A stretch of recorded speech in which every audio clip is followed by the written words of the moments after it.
Note: the following video depicts a specific configuration of the notebook. The same removal and replacement procedures apply to all configurations of the notebook.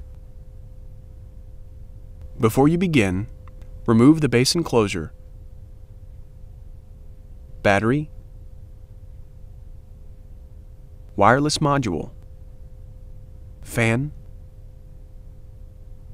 and system board. Removal.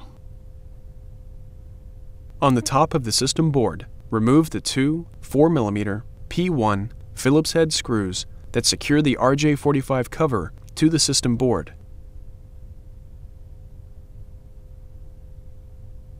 Lift the system board and remove the RJ45 cover. Replacement. Lift the system board and align the RJ45 cover with its screw holes on the system board. Replace the two 4mm P1 Phillips head screws that secure the RJ45 cover to the system board.